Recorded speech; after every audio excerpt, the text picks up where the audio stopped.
Bienvenidos a una nueva entrevista de Legal Equality. Hoy tenemos el placer de contar con una gran invitada y amiga como es Miriam González. Es abogada y directora y coautora del libro Abogacía y Mujer, lidera tu carrera hacia el éxito. Bienvenida, Miriam. Muchísimas gracias por invitarme, Verónica. La verdad es que es un placer estar ahí con vosotros porque hacéis un gran trabajo y además en favor de la mujer abogada todavía más. Así que muchísimas gracias por invitarme. A ti por aceptar nuestra invitación. Y ya para empezar, y para todos aquellos que nos están viendo y no te conocen o no te conocen demasiado, cuéntanos quién es Miriam González, quién es la mujer detrás de la abogada, no sé, un poco tus aficiones, intereses y lo que te hace ser tan auténtica. Bueno, en realidad Miriam González es una mujer muy normal, ¿no? Bueno, yo estoy casada, tengo 2 hijos y soy abogada, ¿no? Que creo que esa es una gran vocación y va ligado a la vocación de servicio a la sociedad que tengo, ¿no? Siempre he trabajado en proyectos de voluntariado, siempre he estado ahí pues intentando aportar, intentando mejorar las cosas y creo que esa es Miriam González, ¿no? Una persona que siempre está queriendo aportar en positivo, ¿no? Siempre es eso, ¿no? Yo veo las cosas y no me callo, ¿no? Digo lo que creo que hay que hacer para mejorar, ¿no? Y creo que eso lo deberíamos hacer todos porque nos ayudaría a vivir en una sociedad mejor y además en una profesión muchísimo mejor de la que tenemos ahora mismo. Desde luego que sí. Me alegra que empieces con esta reflexión porque nos lleva un poquito al tema que vamos a tratar hoy, que es la igualdad dentro del sector legal. Y en este sentido nos gustaría que nos contases si consideras que el sector legal en sí es machista y además en qué puntos o escenarios concretos dentro del sector legal consideras que podemos encontrar una mayor discriminación. Bueno, yo creo que machista en sí mismo no creo que sea, ¿no? Lo que sí que pasa es que dependiendo de dónde te muevas, pues hay un predominio de los hombres frente a las mujeres, con respecto a las mujeres, ¿no? Yo creo que no es lo mismo un despacho grande, ¿no? En el cual evidentemente pues sí que se producen estas situaciones. De hecho, yo ayer estaba en un despacho grande y el comentario era que el número de socias pues no llegaba al 20%, ¿no? Bueno, yo creo que en este tipo de despachos existe esto, ¿no? Pero luego hay una gran mayoría de despachos pequeños y medianos en los cuales las mujeres pues nos movemos sin ningún tipo de problema.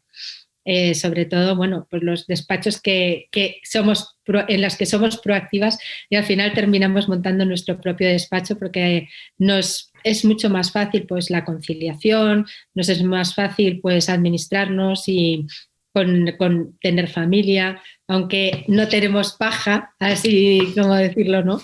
Pero bueno, asumir las responsabilidades de la abogacía desde un despacho propio es más fácil, ¿no? Desde luego. ¿Y en qué puntos crees que igual podemos encontrar más esta discriminación? No sé, quizá en la propia profesión, más en los tribunales, con compañeros, con superiores. Bueno, yo creo que la discriminación la podemos encontrar más en organizaciones grandes. Bueno, yo sinceramente en los tribunales no he sufrido discriminación, pero sí que es verdad que hay veces que recibimos un trato que no es el adecuado, pero ni para un hombre ni para una mujer. ¿Qué pasa? Que para un hombre a lo mejor ese trato no supone lo mismo que para una mujer. Yo me he encontrado muchas mujeres que han dicho que dejaban de ir a juicios por ese trato, ¿no? Porque se sienten mal, se sienten agredidas. En un momento dado, ante una recriminación de un juez, delante de un cliente, a lo mejor no lo percibimos igual. Yo no creo que sea, a lo mejor no es machismo, ¿no? Pero sí que es verdad que la percepción que tenemos de esos comportamientos no es lo mismo. Y nos afecta mucho más, nos lo tomamos como propio y al final pues entramos en una rueda que nos lleva a abandonar. Como comentábamos al principio de la entrevista, eres directora y coautora del libro Abogacía y Mujer lidera tu carrera hacia el éxito. Y en este sentido nos gustaría saber tu opinión más sincera sobre algunos temas o problemáticas que a día de hoy podemos encontrar en mayor o menor medida dentro del sector legal.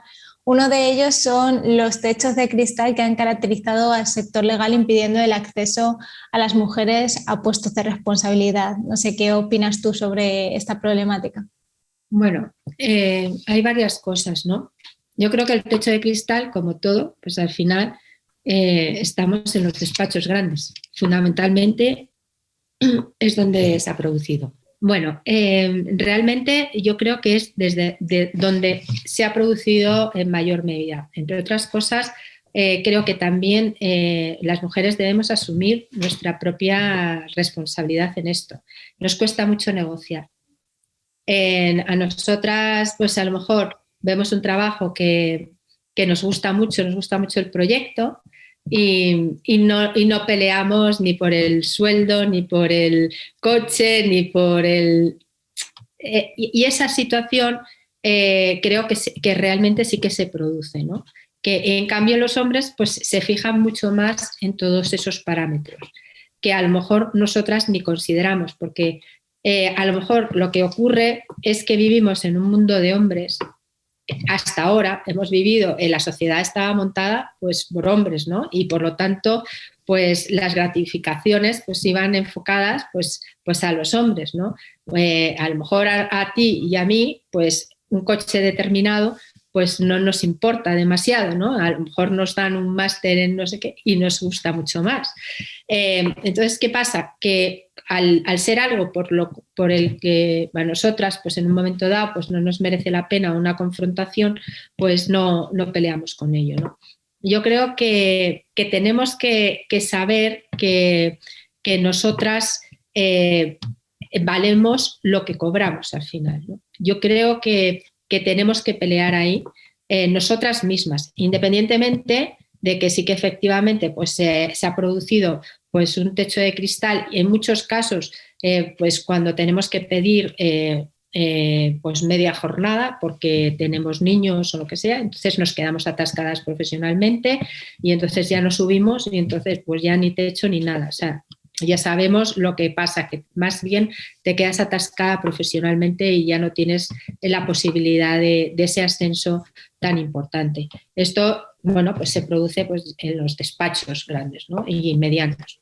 En lo que es la profesión liberal, pues evidentemente no, porque las que ponemos nuestros honorarios somos nosotras y ahí ya pues a lo mejor cobramos menos, pero a lo mejor es porque nosotras mismas pues nos valoramos menos. Pero yo creo que tenemos que hacer un esfuerzo en aprender a negociar, a saber dónde tenemos que incidir, que da igual que no nos importe el coche, pero que el coche se representa en nuestro valor y que por lo tanto tenemos que pelear por ese coche, aunque a nosotras pues en ese momento pues no nos atraiga el coche, ¿no?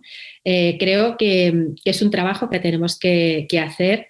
Yo muchas veces he planteado, digo, vamos a hacer cursos de negociación para mujeres, ¿no? Porque sí que es verdad que nosotras nos gustan los proyectos y nos atraen y vamos aunque no nos paguen. O sea, es que lo tenemos claro. O sea, y debe ser también porque, bueno, nos han educado un poco, tampoco tenemos muy claro el tema de pelear por el dinero. A lo mejor las más jóvenes sí, ya estáis más en esa situación, pero nosotras a una determinada edad, bueno, pues no hemos sido educadas para pelear por ello, ¿no? Y creo que eso hay que darle la vuelta y hay que hacerlo porque los hombres lo hacen. Los hombres no trabajan, sino cobran. Y nosotras en muchas ocasiones sí. Yo creo que a veces también tenemos un poco lo que llaman el síndrome del impostor, que nosotras nos auto boicoteamos pensando que no vamos a estar capacitadas para según qué puestos de responsabilidad y directamente no optamos a ellos porque pensamos que no vamos a poder hacerlo. Pero bueno, yo creo que ahí, como tú decías, hay que pelearlo y quitarnos ese síndrome del impostor de la cabeza. El síndrome del impostor es un problema a todos los niveles. Nosotras nos limitamos mucho. Si no tenemos el 100% de todos los requisitos que se están pidiendo, no vamos. Los hombres que tienen 3 van. Y eso tenemos que salvarlo y las únicas que podemos hacerlo somos nosotras. Yo creo que echarle la culpa a otros nos quita posibilidades de actuar. Cuando nosotros vemos una situación, lo mejor es decir, bueno, ¿qué es lo que yo puedo hacer para superar esto, ¿no? Y a partir de ahí, trabajar yo para poderlo conseguir. Porque si yo me limito a decir, es que yo no voy a conseguir este puesto porque depende de otro, el problema que tengo es que no tengo capacidad de actuación porque estoy dejando toda la fuerza en manos del tercero. Entonces, yo soy más partidaria de ver exactamente cuál es mi posición en un momento dado y a partir de ahí trabajar yo para conseguirlo y no quedarme limitada por el hecho de que sea otro el que me vaya a dar el puesto. Si no es ese puesto, será otro, pero yo estaré peleando por llegar. Si yo me quedo y me digo no va a ser posible simplemente porque depende de fulanito, de menganito y no tengo contactos, muchas veces es que no tengo contactos, búscalos. ¿Puedo hacerlo? Sí. Pues yo creo que ponernos en una actitud proactiva nos ayuda a vencer todos esos obstáculos que nos hemos encontrado en el camino, ¿no? Y al final, la gente que tiene actitud proactiva llega donde sea. El problema es cuando te quedas parado y te quedas ahí por las limitaciones que presumes que hay, ¿no? Y que en un momento dado pues no las hay realmente, pero tú te las has imaginado y no las has vencido, ¿no? Desde luego. Otro de los problemas muy ligado a todo lo que veníamos hablando que encontramos es el desequilibrio de los salarios, donde según la propia abogacía de España nos decían que los hombres cobraban de media entre 400 y 500 euros más que las mujeres estando en los mismos puestos y realizando las mismas tareas. No sé qué opinas tú de esto, si crees que tienes algún tip para dar a aquellas mujeres que estén en esas situaciones para exigir lo que realmente les corresponda. Hombre, yo creo que lo que hay que hacer, como veníamos hablando antes, es negociar, ¿no? Que muchas veces, yo creo que cuando hay convenios, pues es difícil que haya en esas bases, no existen las diferencias. Las diferencias existen cuando realmente te tienes que poner a negociar, por ejemplo, un porcentaje por asunto, que en la abogacía se da mucho, ¿no? Entonces los hombres negocian más que nosotras y eso lo tenemos que tener en cuenta. O sea, muchas veces no es tanto lo que no nos dan como lo que no hemos peleado nosotras. Y yo insisto que es mejor ponerte en esa situación para la próxima vez no dejarte y pelear hasta el último duro y pelear el coche y pelear las tarjetas y pelear el alquiler de la vivienda y pelear lo que haga falta. Pero tenemos que tener esa actitud. Que yo entiendo que para las mujeres es difícil por la mentalidad que tenemos con respecto al dinero. Yo creo que haría falta formación para las mujeres para afrontar el tema económico, ¿no? Nos cuesta mucho.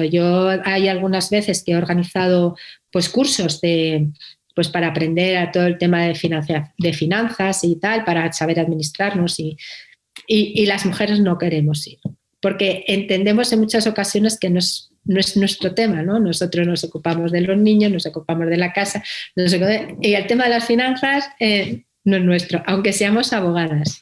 Entonces, yo creo que ahí tenemos que hacer un gran esfuerzo y trabajarlo y decir que nosotras tenemos la obligación de administrarnos y negociar nuestros salarios y negociar hasta el último duro que nos corresponda.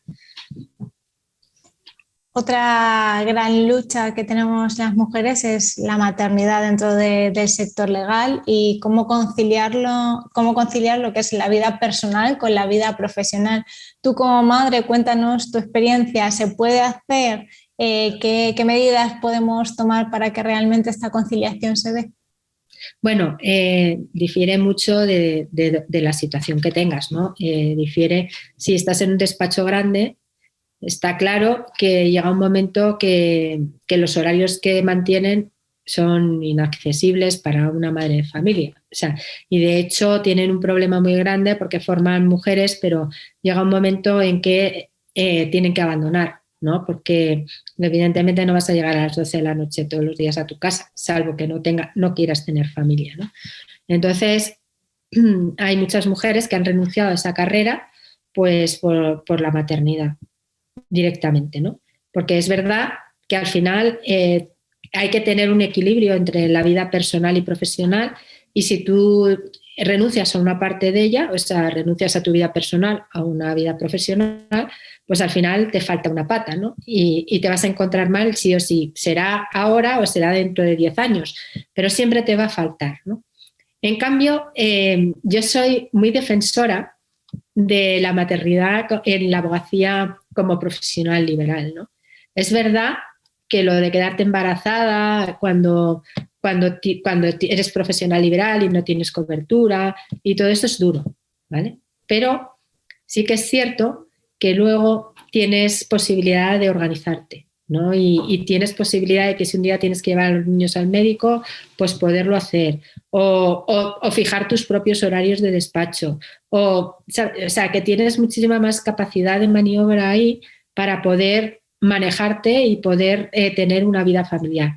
Es verdad que yo recuerdo cuando me quedé embarazada de mi hija, que bueno, tuve problemas porque me iba mareando por todas las esquinas, ¿no? O sea, iba a ver un cliente y de repente, me mareo, ¿no? Y llegó un momento en que casi no podía salir del despacho porque claro, me arriesgaba, ¿no? Vale, pero eso al final son 9 meses, ¿no? Y también te puedes tener una baja porque resulta que te hayas roto una pierna, como le pasa a los hombres jugando al fútbol o jugando al tenis o al pádel, ¿no? Esto puede pasar, seas lo que seas, ¿no? Bueno, pues tú asumes eso, ¿no? Y es verdad que luego cuando tienes el niño, pues muchas veces no tienes posibilidad de parar. Yo me acuerdo de estar ahí con los puntos y teniendo que estar, contestando demandas o viendo posibilidades de una negociación en un momento dado, ¿no? Pero es esa dureza, ¿no? De decir, bueno, tengo que pasar por aquí y tengo que eso. Pero luego, cuando ya pasa esa situación de primera mano, pues sí que es verdad que es mucho más fácil la organización. Yo, sinceramente, nunca renunciaría, a pesar de lo que he vivido, hubiera renunciado a tener mis niños, ¿no? Ahora, a la larga, yo animo a la gente a decir, bueno, es verdad que se pasa mal un tiempo, pero luego todo se sobrelleva y luego merece la pena, ¿no? Pero sí que es verdad que sería muchísimo mejor que nos ayudaran un poco, ¿no? No tanto económicamente. Yo creo que el problema para los abogados es más de cobertura en un momento dado, ¿no? Tienes una baja, pues tener, por ejemplo, un listado en el colegio de abogados de personas que te puedan suplir en un momento dado, ¿no? Porque hay gente que no tiene posibilidad de encontrar otra persona que le supla para su actividad, ¿no? Y a lo mejor a través del colegio pues es mucho más fácil. Yo creo que va más dirigido a eso porque realmente lo que nos cuesta es dejar el asunto en manos de otro. Y no tanto porque no puedas pagar en ningún plan. Claro. Bueno, y ya para terminar, Miriam, nos gustaría que nos hicieras una reflexión, esa reflexión que le harías al sector legal de cara a conseguir la igualdad real y efectiva para todos. Bueno, yo tengo una apuesta, ¿no? Yo aposté por el liderazgo del servicio, ¿no? En el libro Abogacía y Mujer, lidera tu carrera hacia el éxito, pues en realidad es apostar por esos valores de la abogacía. A partir de ahí, buscar un propósito que podemos aportar cada uno de nosotros a la profesión y trabajar esas soft skills tan importantes como hablábamos antes, por ejemplo, la negociación, la proactividad, la gestión del tiempo, la parte de comunicación fundamental, la inteligencia emocional y relacional. Bueno, yo creo que cuando nosotras somos capaces de establecer pues cuáles van a ser nuestros valores y pelear por ellos a partir de y mejorar en todo lo que es soft skills, en el fondo nos estamos empoderando nosotras mismas porque al final podemos llegar donde queramos. Y yo creo que es mucho más fácil salir desde lo que nosotras al final podemos hacer, desde nuestro propio trabajo, desde nuestra propia mentalidad, desde nuestra propia proactividad, que estar esperando a que otros nos hagan. Entonces, el liderazgo, el echarte para adelante y decir, a mí no me paran, pues yo creo que es la actitud que deberíamos adoptar para poder acabar con el tema de la discriminación. Yo sinceramente te digo que con esa actitud de liderazgo yo nunca he tenido problemas. De hecho, a mí me han apoyado mucho los hombres, ¿no? Porque ven cuando tú aportas, cuando quieres hacer cosas que aportan a los demás, pues la gente se une, sea hombre o mujer. Y además lo valoran, que el hecho de que una mujer coja y diga, oye, mira, me voy a echar para adelante y vamos a promover esto. La gente se ha unido, ¿no? Y tanto hombres como mujeres. Con el libro a mí me ha apoyado el decano del Colegio de Abogados de Madrid, José María Alonso, muchas veces, ¿no? Él también se presentó a las elecciones con el libro con liderazgo de servicio, ¿no? Yo creo que la vida no creo que sea tanto de discriminación en sí, sino de personas, ¿no? Cuando nos unimos en los valores es más fácil que no haya discriminación, porque ninguna persona con valores que se ocupe de los demás, que sea generoso, ¿no? Que quiera aportar algo a la sociedad, se va a dedicar conscientemente a discriminar a otro, ¿no? Eso va más en personas que a lo mejor pues van al yo, ¿no? Lo mío es lo primero.